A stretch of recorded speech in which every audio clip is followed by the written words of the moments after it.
Our household was one of nil faith.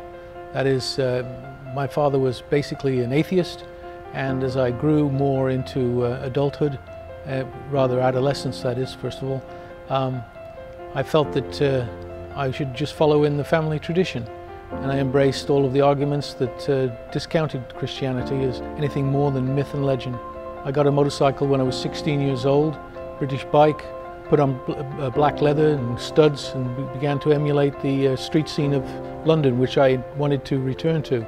My parents stayed in Southern California, and I visited them from London Film School on occasion. And one particular visit, I ran into an old schoolmate that I knew from American high school. And she, I learned, was working to raise money to get for inspirational input, going on a world trip and saving up for it. And I said to her, hey, if you could come over to Britain, come and see me, I'll show you around on my motorcycle. Well, she did that, and she ended up moving in with me.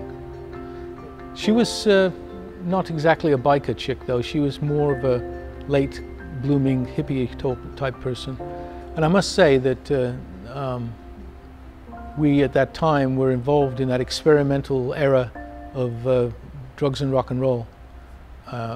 Carol was invited to go to a Christian rock concert. I didn't want to go.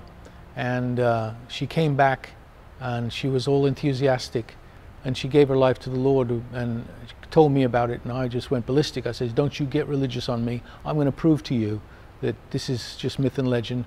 And of my experience with documentary films and research and history, interested in history and legend, I knew I could make an argument that would deconstruct her fantasies. And what happened was that as I got into it, I became more and more fascinated and read certain books given to us by some Christian friends of elderly people that sort of embraced us from New Zealand. One of them was Who Moved the Stone? Another one was by Henry Morris, The Bible and Modern Science. And these sort of deconstructed my prejudices about the Word of God, which I now realize is inspired and not an ordinary book, and not a book that can be discounted. I began a little group of Christian motorcyclists. The motto was, the only club in the world where both machine and rider are restored. Someone in church, in a Bible study group, said to me, how can you stand to go down to Glastonbury in the High Street with all the occult? It gives me an oppressive feeling. I said, I know, it's very dark, but you know what? That's the very place you should go, because there's one thing about that. Those people are spiritually hungry. They are looking in the wrong places, but they're spiritually hungry. And you talk to them about spiritual things and don't turn your back on them, and don't just judge them. But they can even read it in your eyes whether or not you really love them or not and want them to know Jesus. So you've got to be very careful the way you come across.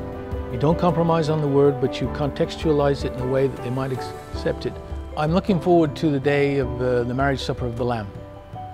I'm looking forward to seeing how, what, and when my and our input into their lives on behalf of the gospel has caused them to be there and rejoicing along with us.